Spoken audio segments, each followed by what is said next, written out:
आजच्या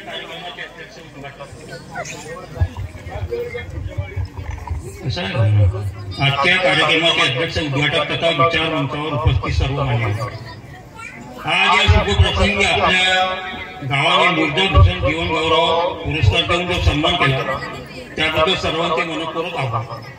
माझे आई वडील काका जहेगाव मूर्जा येथील ग्रामस्थ यांच्या आशीर्वादानेच मला ग्रामीण भागात सर्वसामान्यांना परवडणारी वैद्यकीय सेवा देतात।